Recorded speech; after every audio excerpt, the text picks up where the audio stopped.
Hello friends, welcome to Padmanabha డీటెయిల్స్కి.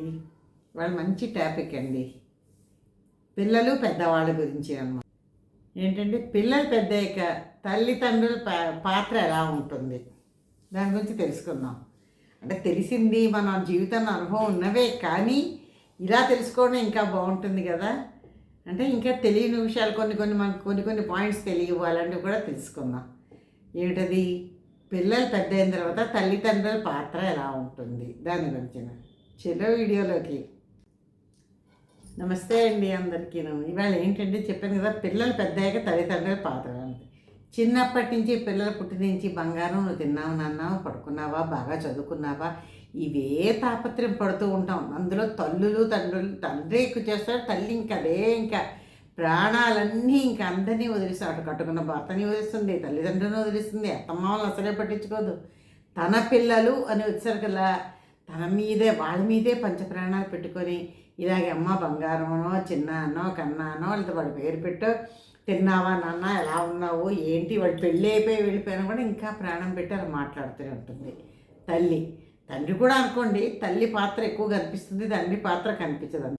అయితే మన వాళ్ళు మాట్లాడే మాట ఏంటంటే చాలా లోతుగా మనందరి హృదయాలకి బాగా హత్తుకుపోతుంది. యథార్థం కూడాను, మాట్లాడేది అందరూ అబద్ధమేమీ లేదు, యథార్థం. కానీ అందరి గుండెలకి హత్తుకుపోయేటట్టు ఉంటుందండి. చాలా బాధగా అనిపిస్తుంది, ఒక విధంగా నిజం అనిపిస్తుంది, ఒక విధంగా. కొన్ని పాయింట్స్ తెలుసుకుందాం. ఇలా చెప్పాను కదా, చిన్నప్పటి నుంచి తిన్నారనైనా, చదివేరా, ఇలా స్నానం చేసేవా, టిఫిన్ తింటావా, నీకేం చేసి పెట్టమంటే ఇలా రకరకాలుగా అడుగుతామా. వాళ్ళు కూడా చిన్నప్పుడు అమ్మ అమ్మ అమ్మ అని వెంటపడుతూ ఉంటారు, నాన్న నాకు ఇది కావాలని వెంటపడతారు. ఒక దశ వచ్చేసరికి వాళ్ళు మారిపోతారండి పిల్లలు. అంటే మనపై ఆధారపడరు వాళ్ళు, తల్లిదండ్రులు కొంత దశ వచ్చారు. అంటే ఈ జనరేషన్ ముఖ్యంగాను మనం చాలా ఇంచుమించు పెళ్ళిళ్ళు అయ్యేదాకా కూడా తల్లిదండ్రుల మీద ఆధారపడి వాళ్ళకి భయపడి బతికాం. ఇప్పుడు ఉన్న జనరేషన్కి ఏంటంటే తల్లిదండ్రుల మీద ఆధారపడరు, మా అంతటా వాళ్ళు మేము అయిపోయి ఉంటారు. మనం ఒక వీక్షకుల్లా చూస్తూ ఉండమే మన అన్నీ, అంతే వాళ్ళు చేస్తున్నవి.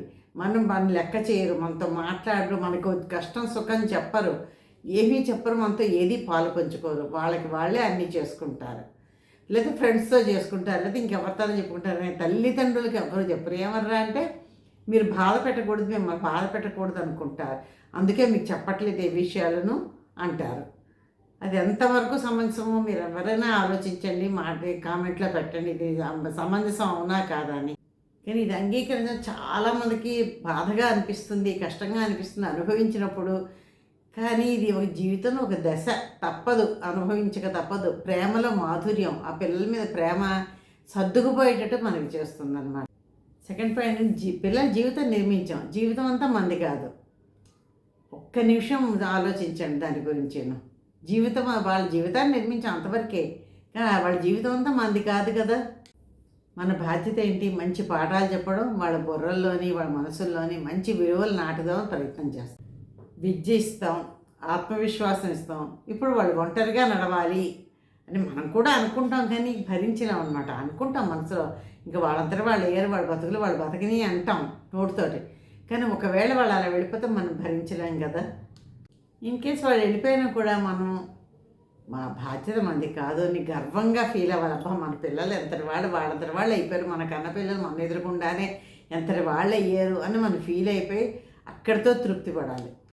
అయితే వాళ్ళ అభిప్రాయాన్ని కానీ, వాళ్ళ ఇష్టాలని కానీ, లేదా వాళ్ళు చేసే పనులు కానీ ధైర్యంగా మనకు చెప్పారనుకోండి, అంటే మంచి పనులు మంచివి చేసి అదే మన యొక్క విజయానికి ముందు అడుగు, ఫస్ట్ స్టెప్ అదే అనమాట. అంటే పిల్లలు పర్వాలేదు, మంచి దశలోకి వెళ్తున్నారు, మనం బాగానే పెంచాము, బాగానే చేసాము అని అనుకుంటాం. ఒకవేళ బాధ కలుగుతుంది వాళ్ళు వెళ్ళిపోతారని, కానీ దూరంగా ఉండడమే చాలా అవసరం అండి, వాళ్ళకి మనకి కూడాను. ఒక్కోసారి అనుకుంటాం వాళ్ళ జీవితాల్లోకి మనం వెళతాం, వాళ్ళతో మాట్లాడతాం, వాళ్ళకి ఏవో అభిప్రాయాలు చెప్తాం, మన సూచనలు సలహాలు ఇస్తూ ఉంటాం. కానీ వాళ్ళు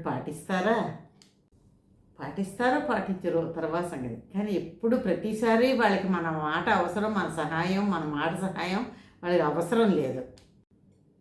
మన మాటలు అర్థం అవ్వాలంటే వాళ్ళకి ముందు ఏంటంటే మన ప్రేమ అర్థం అవ్వాలంటే మనం మౌనంగా ఉండాలి.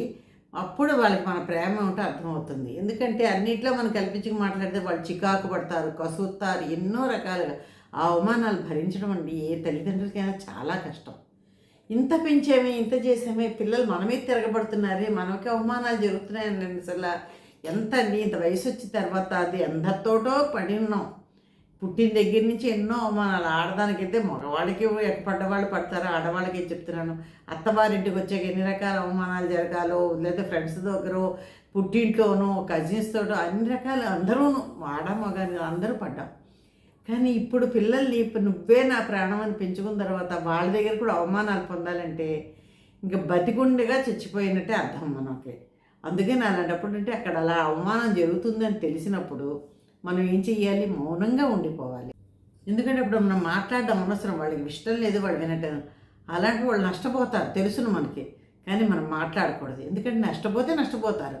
వాళ్ళకి ఒకసారి అనుభవం వస్తుంది. ఏదైనా కూడా మన తెల్లకాలం మన నుండి స్పూన్ ఫీడ్ చేయం కదా, అనుభవం వస్తుంది. అనుభవం వచ్చాక వాళ్ళే మారుతారు, వాళ్ళే మళ్ళీ మంచి మార్గం ఎంచుకుంటారు, మళ్ళీ ఆ నష్టం రాకుండా చూసుకుంటారు. ఇప్పుడు మనం కూడా మన చిన్నప్పుడు మన తల్లిదండ్రులు వెనక నుండి మనం చూసే తప్ప మనకి ఎప్పుడు పుష్ చేయడం అది ఉండదు కదా. అలాగే ఇప్పుడు కూడా మనం మన తల్లిదండ్రులు మనకి ఎలా చేశారో మనం కూడా వాళ్ళకి అంతే చెయ్యాలి. వెనక నుండి చూడాలి. అవసరమైన వాళ్ళు అత్యవసరమైన మన దగ్గరికి వస్తేనే నోరిప్పి మాట్లాడాలి. లేకపోతే వాళ్ళు ఏం చేసుకున్నా, ఆహా చాలా బాగుంది, కొనుక్కున్నాము ఏదైనా వస్తువు, ఓహో అది మంచి వస్తువు కాదు, నష్టంలో కొన్నారు, ఎక్కువ రేటు పెట్టారు, అన్నీ మనకు తెలుసు. ఎందుకంటే మన జీవిత అనుభవం అంత ఉంటుంది కాబట్టి. మన వయసు కన్నా ఎప్పుడు కూడా జీవిత అనుభవం చాలా ఎక్కువ ఉంటుంది అంటారు. అది మనకు తెలుసును. కానీ అన్నాం అనుకోండి, గొడవలు తప్ప అక్కడ మన మనస్పర్ధలు తప్ప మేము కొనుక్కుంటే చూడలేకపోయారని కోడలు అన్నమో, కూతురు అన్నమో, అల్లుడు అన్నమో, కొడుకు, ఆ మాటలు ఉన్నారు మనం పడలేము. కాబట్టి మనం అన్నిటికీ కొట్టేసాం అనుకోండి, మనం హ్యాపీగా ఉండగలుగుతాం అన్నమాట. తర్వాత 4వ పాయింట్ ఏంటంటే తల్లిదండ్రుల ప్రేమ హోదాగా ఉండాలి, హుందాగా ఉండాలి. అంతేగాని పెత్తనం చెలాయించాలని అనుకోకూడదు. మనం పిల్లల మీద ప్రేమ ఎలా ఉండాలి? హోదాగా ఉండాలి, చక్కగా అంతే టచ్ మినట్ అక్కడి నుంచి హోదాగా హుందాగా చూస్తూ ఉండాలి. అలాగే చూపించాలి ప్రేమని. అతిగా చూపించకూడదు, వాళ్ళతో మాట్లాడిపించుకోకూడదు. ఇలాంటప్పుడు ఏంటంటే మన బంధం ఒక చుట్టరికంగా, ఒక కొడుకుగా, కోడలుగా, కూతురుగా, అల్లుడుగా కాదు, ఒక స్నేహితుడిగా వాళ్ళతో మనం ఉండాలి. ఓ స్నేహితుడు మనం ఎలా మాట్లాడతాం అలాగే అనమాట. అంతవరకే మాట్లాడాలి, అంతవరకే ఇవ్వాలి. ఓ స్నేహితుడికి ఎంత చెప్తాం అన్నీ వాళ్ళకి కూడా అన్నీ డీప్గా చెప్పాం కదా. అలాగే పిల్లలతో కూడా పిల్లల్ని ఒక స్నేహితుల్లాగే చూడాలి తప్ప నా కొడుకు నేను పెత్తనం చేస్తాను, నా కొడుకుని తిడతాను, నా కోడని తిడతాను, నా కూతురుని తిడతాను, లేదా నాకు ఇలా చేయమంటాను, ఇవన్నీ అథారిటీ చెలాయించడానికి అస్సలు పని చేయదు. ఎందుకంటే నష్టపోయేది మనమే. తర్వాత మన ప్రేమను చూపించడంలోని చాలా మార్పు రావాలి. చిన్నప్పటి నుంచి మేము ఇంత చూసాం, అంత చేసాం, ఇలాగున్నాం, నీకు ఇప్పుడు కూడా అలాగే చూస్తామంటే ఎవ్వరూ ఒప్పుకోరండి. ఎందుకంటే వాళ్ళంతటా వాళ్ళు అయ్యారు కాబట్టి. మనకి ఇష్టమైందా వెనక నుండి చూద్దాం, లేదు వాళ్ళకి అది కూడా ఇష్టం లేదు, మనం స్తబ్దుగా ఉండిపోదాం. చూసి చూడనట్టు స్తబ్దుగా అంటే మనకు అవసరం లేదు, వాళ్ళు ఏమన్నా చేసుకొని. మనకి అక్కడ ఇష్టం లేదు, మనం కంట్రోల్ చేసుకోలేకపోతున్నాం. ఎవరన్నా పిల్లలు చూసినప్పుడు అక్కడి చక్కగా నవ్వుతూ లేచి పక్కకి వెళ్ళిపోయి, దూరంగా వెళ్ళిపోయి ఇంట్లోంచి వెళ్ళిపోతే ఇంకా మంచిది. వెళ్ళగలిగే శక్తి ఉంటే ఇంట్లోంచి వెళ్ళిపోయి మేడ మీద ఉంటే కిందకు వచ్చో, అపార్ట్మెంట్ ఉంటే కిందకు వచ్చో, వాళ్ళని వచ్చాం అనుకోండి, వాళ్ళు ఏమన్నా చేసుకోరండి. వాళ్ళు చెప్పినా, బాబు మీరు ఏదో నిర్ణయం తీసుకున్నారు కదా, మీ నిర్ణయం మీరు ఉంచుకోండి అమ్మా, మాకు చెప్పక్కర్లేదురా నాన్న అని ఆ కూతురికైనా ఆ కొడుకైనా ఎవరికైనా చెప్పేసి మనం ముభావంగా తప్పించుకున్నాం అనుకోండి, మన మర్యాద మనం నిలబెట్టుకున్న వాళ్ళం. అంతేగాని మనం ఆధిపత్యం చెలాయిద్దాం అనుకుంటే నష్టపోయేది మనమే. ఎందుకంటే మనం అభిమానంగా ఏదో చక్కగా ఓ స్నేహితుడిలా ఉన్నాం అనుకోండి, మన బంధం పెరుగుతుంది, స్నేహంగా ఉండగలుగుతాం. అదే మనం ఆధిపత్యం చేసాం అనుకోండి వాళ్ళ మీద, దూరం అవుతుంది, శత్రువులు అవుతాం వాళ్ళకి. తర్వాత పాయింట్ 5వ పాయింట్ చాలా ముఖ్యమైన పాయింట్ అండి, ఎప్పుడు చెప్తున్నాను. మన సొంత జీవితం కూడా మనకు ఉంది కదా. ఇప్పటిదాకా అందరి కోసం ఉన్నాం, మన సొంత జీవితం మనం ఎప్పుడు అనుభవిస్తాం, మనం ఎప్పుడు చేసుకుంటాం, ఇంకా మనం ఎన్ని రోజులు బతుకుతామో తెలీదు. 60 దగ్గర మనకి ఏంటంటే ఎప్పుడు ఎలా ఉంటామో మనకు తెలియదు. 60 అండ్ 50 దగ్గర నుంచి పిల్లలు పెళ్ళైన దగ్గర నుంచి అనుకోండి, మన జీవితం మన కోసం కూడా మనం అనుభవించాలి కదా. మన జీవితం ఏమిటో మనం రుచి చూడాలి. పిల్లలు పెద్ద అయిపోయారంటే మన జీవితం అంతటితో ఆగిపోయింది. పిల్లలు పెళ్లి చేస్తాం, మనవరాళ్ళు పుట్టేసారు, మన జీవితం ఆగిపోయింది అనకూడదు. ఇప్పటి నుంచి ఇంకో కొత్త జీవితం మొదలు పెడుతున్నామని మొదలు పెట్టాలి. గతంలో మనం చెయ్యని పనులన్నీ ఇప్పుడు చేసుకునే ప్రయత్నం చెయ్యాలి. మనం ఎన్నో కోరికలతో ఉంటాం చిన్నప్పుడు, ఎన్నో సమస్యల వల్ల, ఎన్నో కారణాల వల్ల మన పనులన్నీ ఆగిపోతాయి. ఎంతో లైఫ్ ఎంజాయ్ చేద్దాం అనుకుంటారు. చిన్నప్పుడు ఎవ్వరు ఇప్పుడు మనము చేయలేదని మనం అనుకుంటాం. ఇప్పుడు మన పిల్లలు కూడా వాళ్ళ మనసులో ఏం కోరికలున్నాయో, వాళ్ళు ఎలా ఎంజాయ్ చేస్తున్నారో మనకు తెలియదు. మనసులో ఉన్న కోరికలను తీరుతున్నాయో లేదో మనకు తెలియదు. కాబట్టి అలా కాకుండా మన జీవితం మన మొదటి గతంలో మన కోరికలు తీర్చుకోవాలన్నీ కూడా ఇవి తీర్చుకునే ప్రయత్నం చేద్దాం. మన హాబీలకు మనం ప్రాధాన్యత ఇద్దాం. ఎన్నో రకాల హాబీలు మనుషులందరికీ ఉంటాయి. వయసులో ఉన్నవాళ్ళు ఇప్పుడు ఏంటంటే చిన్న వయసులో కొంచెం మనకి పెద్దలు, భయాలు, బాధ్యత, ఇంత ఫైనాన్షియల్గా ప్రాబ్లమ్స్ ఎన్నో ఉన్నాయి, మనం తీర్చుకోలేదు. ఇప్పుడు అవన్నీ మనం తీర్చుకుందుకు ప్రయత్నం చేసుకుందాం. పిల్లలు పెద్ద అయిపోయిన మన జీవితం ఆగిపోలేదు. కొత్త దారులు కనుక్కోవాలి, కొత్త కొత్త మలుపులు వెతుక్కొని బయలుదేరాలి మనం. కాబట్టి ఇక్కడి నుంచి ఏంటంటే మనం బాధపడే సమయం కాదు. పిల్లలు ఇలా చేశారు, పిల్లలు అనుకోకూడదు. అనుకోకుండా మనం మళ్ళీ కొత్తగా పుట్టాము అని చెప్పి కొత్త కొత్త అవకాశాల కోసం వెతుకుంటూ, కొత్త కొత్త దారులు వెతుక్కుంటూ, ఎన్నెన్నో మనకి ఇవాళ రేపునండి. అందులో ఇప్పుడు మన జనరేషన్, మన తల్లిదండ్రుల జనరేషన్ చాలా బ్యాడ్ లక్. అలాగే పాపం కష్టాలు పడ్డారు. ఏదో ఇట్లా అంటే అప్పుడు వాళ్ళకి అదే బాగుండేది లేని నలుగురిలో ఉండేవారు. మనకి ఈ మీడియా వచ్చిన తర్వాత మనకి ఎన్ని కావాలో అన్ని చేసుకోగలుగుతున్నాం. కాబట్టి మళ్ళీ కొత్తగా పుట్టాము అని మంచి మంచి దారులు వెతుక్కుంటూ ముందుకు సాగిపోదాం. పిల్లలు దూరంగా ఉన్నారంటే ప్రేమ తగ్గిందా? వాళ్ళకి మన మీద తగ్గిందా, మనకి వాళ్ళ మీద తగ్గిందా? రెండూ ఉండవు. అంటే పిల్లలు దూరంగా ఉన్నారు, వాళ్ళ ప్రేమ తగ్గిపోయింది అనుకుంటే వాళ్ళకి ఒక సంసారం ఉంటుంది. భార్య, భర్త, పిల్లలు అందరూ ఉంటారు. వాళ్ళ బాధ్యతలు వాళ్ళకి పెరుగుతాయి. ఆటోమేటిక్గా ఎప్పుడైనా ప్రేమ ఎప్పుడు కిందకే వెళుతుంది, ప్రేమ మీదకి రాదు. మీకు తెలుసునో తెలీదో, ప్రేమ ఎప్పుడు కిందకే. కావాల్సి మీరు ఎవరైనా గమనించండి. మన ప్రేమ ఉందనుకోండి, మన అత్తమామల మీద మన పిల్లల మీద చూపించిన ప్రేమ మన అత్తమామల మీద చూపించామా? మనం చూపించలేదు కదా. సేమ్ ఇప్పుడు మన పిల్లలు చేస్తున్నారు. అందరూ తప్పుపడడానికి ఏముంది? అందరూ తప్పుపడడానికి ఏమీ లేదు. కాబట్టి అలాగే మన మీద ప్రేమ ఉండదని ఏం లేదు. వాళ్ళ గుండెల్లో మన మీద ఎప్పుడూ ప్రేమ ఉంటుంది. మన ఎప్పుడు తల్లిదండ్రులు సాధారణంగా మ్యాక్సిమం ఎవ్వరూ మర్చిపోరండి. అందరి పిల్లలకి తల్లిదండ్రుల ప్రేమ ఉంటుంది. కొన్ని కారణాల వల్ల వ్యక్తం చేయలేకపోతారు. కొంతమందికి వ్యక్తం చేయడం చేత కాదు. ప్రేమ ఎలా చెప్పాలో తెలియదు. చేతల్లో చేస్తారు, చూపుల్లో చూపిస్తారు, ఏదో విధంగా చూపిస్తారు. ఉంటుంది వాళ్ళకి ప్రేమ. కానీ అస్తమానం ప్రదర్శించుకుందుకు ఇదే సినిమా కాదు, నాటకాలు కాదు. అమ్మా నువ్వు లేకపోతే నేను చూడకపోతే ఉండలేకపోతాను డైలాగులు, ఇవన్నీ సినిమాలు, నాటకాలు మట్టుకే పరిమితం. నిజ జీవితంలో ఇవన్నీ ఎవరికీ జరగవండి. మ్యాక్సిమం జరగవు. అలా జరిగే చాలా చాలా తక్కువ. అందుకనండి మనం ఎప్పుడైనా కూడానండి దూరంగా ఉన్న చిన్న మెసేజ్ పెట్టడం, నాయన ఇలా చేసుకోండి, ఇలా ఏదైనా వాళ్ళు అడిగితే చెప్పడం, లేదు ఒక ఫోన్ కాల్ చేసి ఆత్మీయంగా వాళ్ళు చేసినప్పుడు మనం నవ్వుతూ మాట్లాడడం, ఇలా చిన్న చిన్న మనం కూడా ఆత్మీయంగా అభిమానంగా మాట్లాడడం. వాళ్ళు దూరంగా ఉన్నా ఇలా చేసామనుకోండి, వాళ్ళకి మన మాటలు, మన మెసేజ్లు చాలా బలంగా మారుతాయి. ఇంకా వాళ్ళ మీద వాళ్ళకి నమ్మకం పెరిగి ఎంతో చక్కగా ఇంకా బాగా పైకి. ఒకవేళ మనం వ్యతిరేకంగా మాట్లాడుకుని వాళ్ళకి కుంగి కుషించిపోయి, వాళ్ళు బాధపడిపోయి, వాళ్ళు వ్యతిరేకంగా ఆలోచించి మనస్పర్ధలై దూరం అవుతుంది తప్ప దగ్గరము.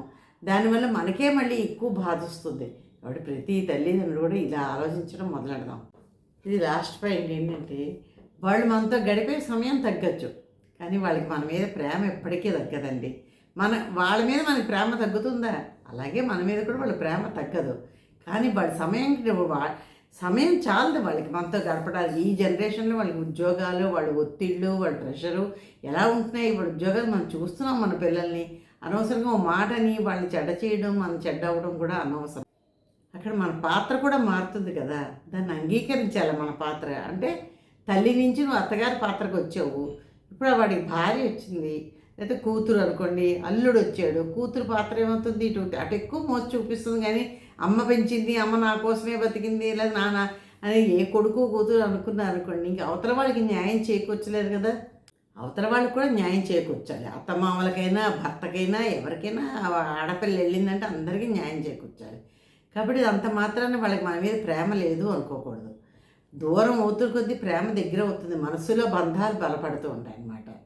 మనం ఎలా ఉన్నా, మాట ఎక్కడున్నా, ఎలా ఉన్నా, మనం ఆశీర్వచనాలు వాళ్ళకి ఎప్పుడు ఇస్తూ ఉండాలి. మంచిగా ఉండాలి అంటే ఏ తల్లిదండ్రి కూడా ఇవన్నీ ఆలోచించరు, ఇంత చెడగా ఆలోచించరు. కానీ ఇది ఎందుకు చెప్పుకున్నామంటే, ఒక్కోసారి మనకు అనిపిస్తుంది, బాధ వచ్చినప్పుడు, కష్టం వచ్చినప్పుడు, ఈ సుఖం వచ్చినప్పుడు పిల్లలు ఇలా చేసారే అనుకుంటాను చూసారా, ఆ టైంలో ఇవి తలుచుకుంటే మనకు కొంచెం మనసుకు రిలీఫ్ వస్తుంది. అంతే చెప్పుకుంది. ఇదండి నేను చెప్పదలుచుకుంది. పిల్లలు పెద్దయ్యాక తల్లిదండ్రుల పాత్ర ఎలా ఉండాలని.